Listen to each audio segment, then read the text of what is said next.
Est-ce que votre enfant ou ses amis utilisent un ordinateur en classe? À la suite d'un sondage sur nos réseaux sociaux, on a remarqué que les outils d'aide technologique demeurent mystérieux pour beaucoup de parents. C'est tellement important de les comprendre parce qu'ils permettent de réduire les obstacles à l'apprentissage pour les élèves qui y ont droit. Donc aujourd'hui, je vais déconstruire 3 mythes bien connus au sujet des fameux outils techno.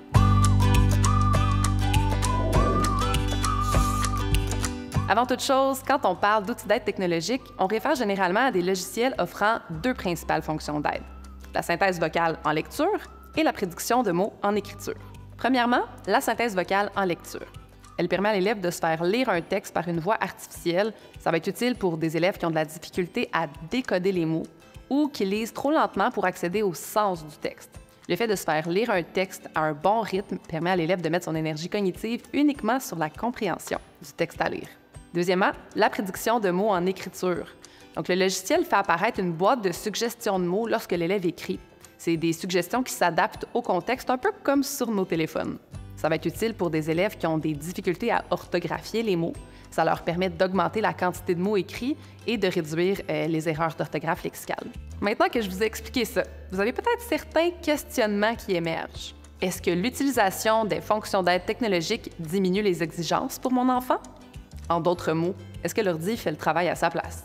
Absolument pas. Le logiciel lui permet de démontrer ses compétences. Par exemple, si votre enfant vit avec une dyslexie dysorthographie et qu'il se fait lire le texte par une voix de synthèse, le logiciel ne répond pas aux questions pour lui ensuite. Il fait que lire des extraits sélectionnés pour compenser ses difficultés liées au décodage des mots. L'élève doit quand même mobiliser les mêmes stratégies que les autres pour comprendre, réagir ou apprécier l'œuvre qui est lue.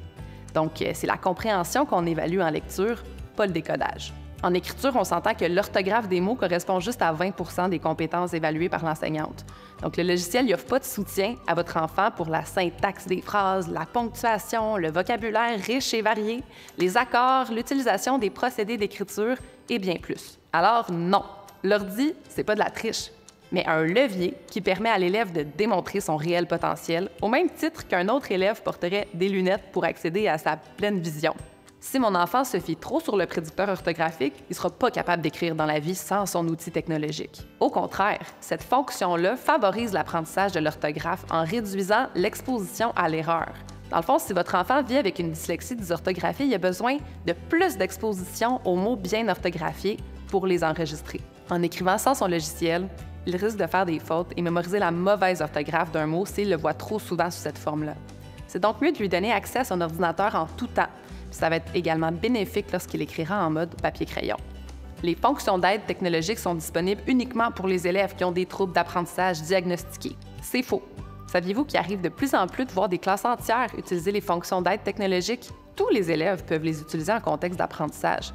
Il s'agit de super outils pour apprendre, développer des compétences et des stratégies en lecture-écriture, en plus de développer l'autonomie des élèves en matière numérique dans des contextes d'apprentissage variés. En contexte d'évaluation, c'est variable en fonction des critères évalués par l'enseignante et du type d'épreuve. Cependant, l'outil techno, pour un élève en particulier seulement en contexte d'évaluation, c'est une adaptation qui doit être notée au plan d'intervention de l'élève, avec ou sans diagnostic. Voilà, l'ordinateur, c'est pas de la triche, ni une béquille, ça peut être utilisé par tous les élèves. On doit donc le normaliser. Après tout, que ce soit un correcteur sur notre téléphone ou notre boîte courriel, ou encore des sous-titrages de vidéos sur nos réseaux sociaux, on utilise tous des outils d'aide numérique.